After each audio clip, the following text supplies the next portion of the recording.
So, we've enjoyed this interaction immensely.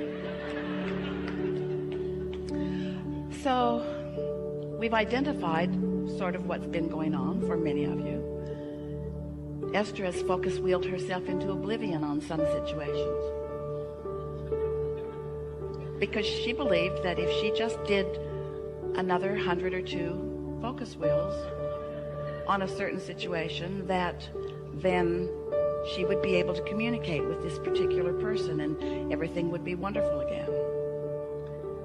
And then we began saying to Esther, you know, sometimes law of attraction causes you to go this way. In other words, it's not your job. We are not having these conversations with you so that you can control, not through your action and not through your strength and not through your prowess, but through your vibrational alignment. We are not giving you any of what we know about these laws of the universe to help you be powerful in controlling anyone or anything. What we are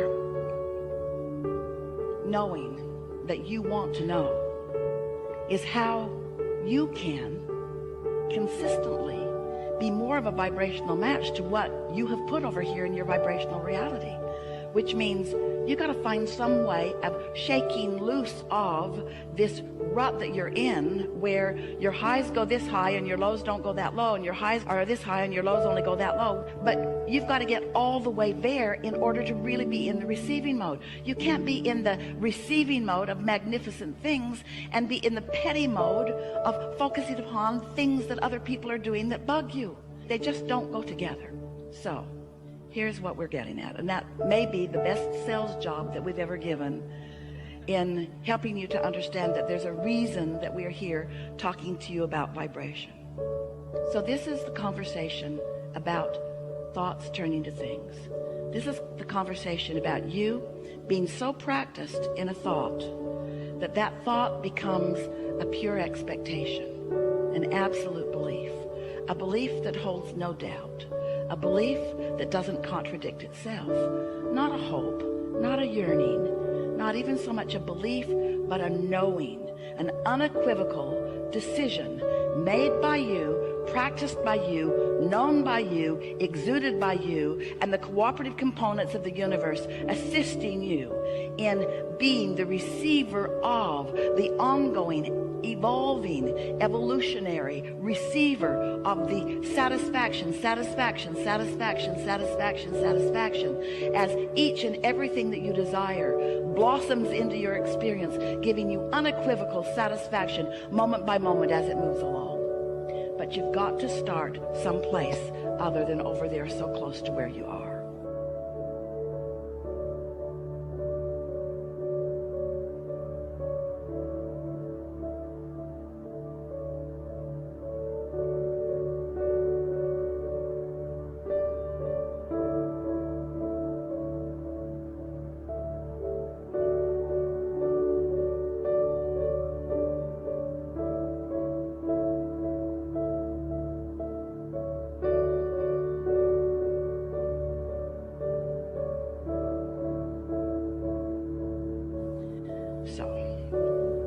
When you sit with the intention of what many call meditating, we'd like to offer a different label to it because there's resistance even in the idea of that. But if you can decide that you want to quiet your conscious mind enough so that the non-physical mind that is purely focused upon all that you've become and the wholeness of who you are, if you can find a way of tuning into the vibrational frequency of that, those vibrations, once you learn to sit there for a little bit within them, will begin to turn to thoughts.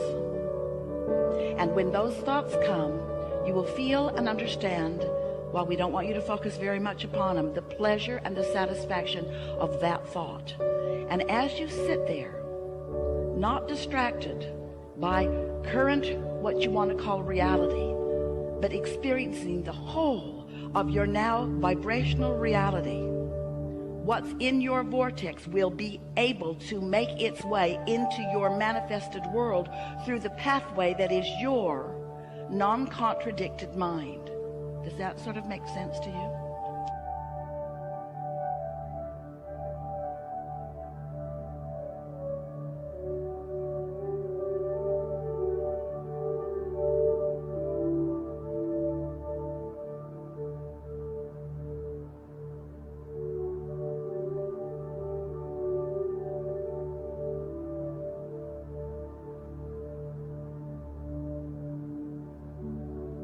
So, have you ever sat to meditate?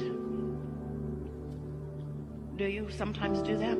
Are you doing it on a semi-regular or regular basis?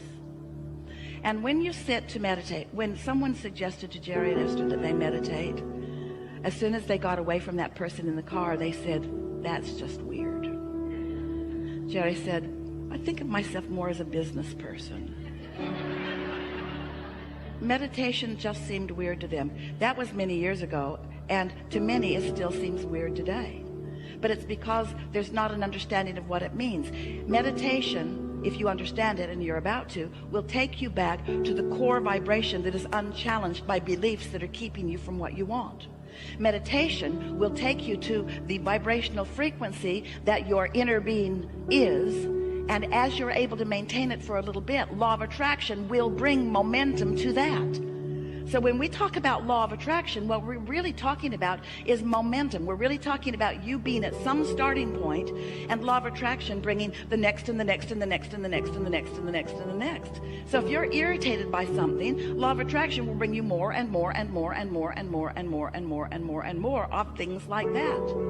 If you are in love with life, law of attraction will bring you more and more and more and more and more and more and more and more of that. But we love you so much. We love you so much. You are sloppy in your thinking. You are reactive in your thinking. You are letting everything in the world be the reason that you are offering the vibration that you're offering, and then you are in opposition to what you really want. You can't get there from there.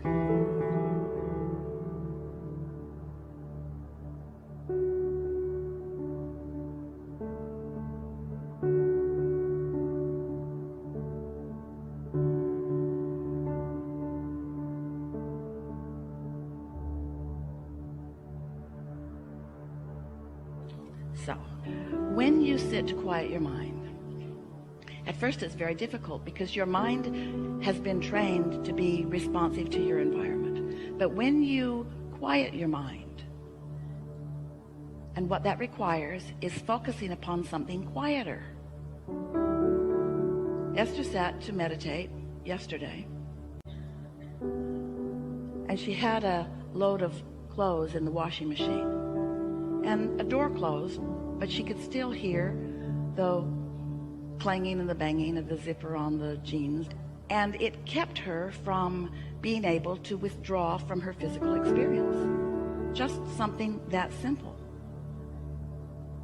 And she thought, well, it'll stop in a minute, but it didn't. It was an hour and 12-minute cycle. And so it wasn't a good choice of a time or a place for her to intend to quiet her mind. If your telephone's going to ring, it's not a good time or a place to sit to meditate.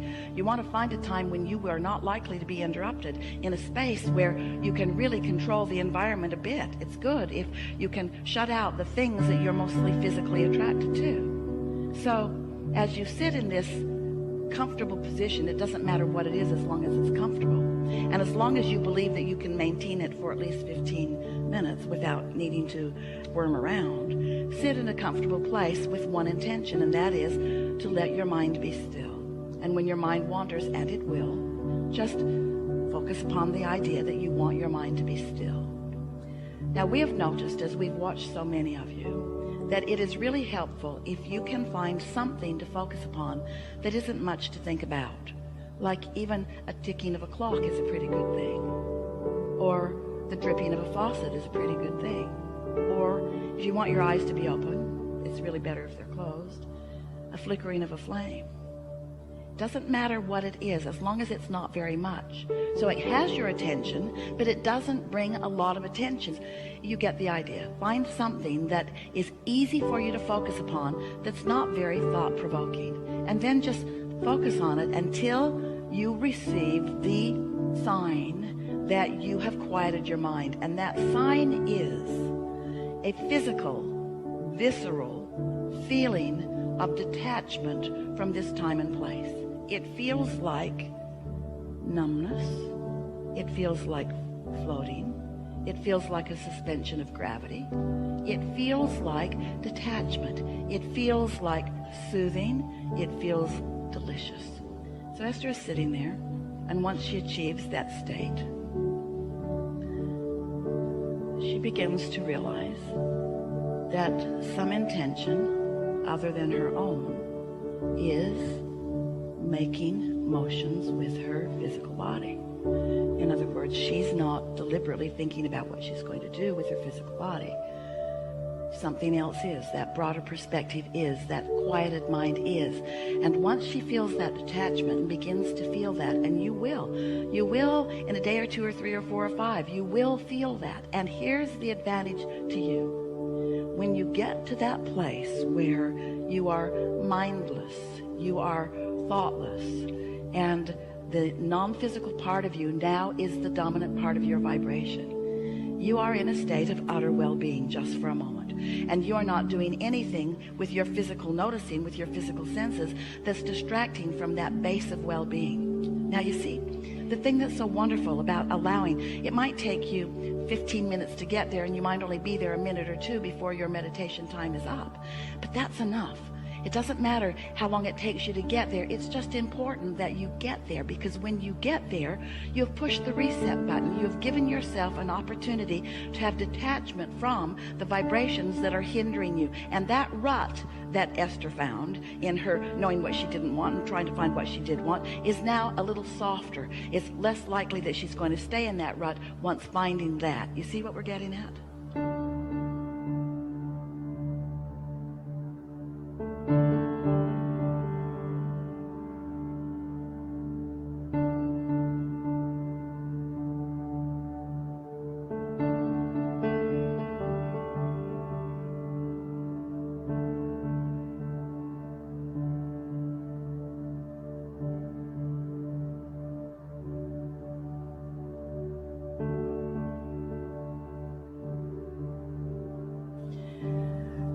We can feel that you're not feeling very engaged in the idea of this, but the reason that we're sticking with this subject anyway, even though you might be feeling a little resistance to it, is because we know that if you will allow yourself that quieted place, it's like a high-rise building that somebody has told you is not steady on its foundation. And so you just put more rebarb up in the top of it and more concrete and try to guy it out, maybe to sky hooks or to other buildings or maybe to the ground. But if the foundation of that building isn't secure, it's not going to stand in that secure place very long, and neither are you. And meditation will take you back to your primal, not quite the right word, but you know what we mean, to your grounded, not quite the right word, but you know what we mean, to the very base, to the core of you, to the vibrational center of that which you are, to the goodness that is you, to the whole that is you, to the vibrational reality that is you, to your inner being who knows everything that you are wanting and knows where you stand in relationship to everything that you want.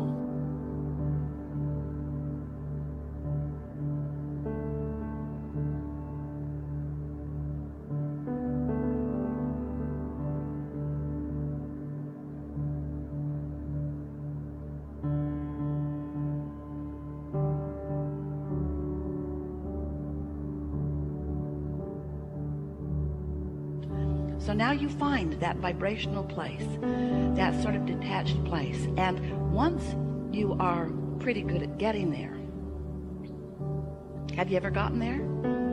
You know what we're talking about? Once you are pretty good at getting there, what you will notice, if you will allow yourself to stay in that vibrational place for a little bit, is that the vibration will begin to turn to thought.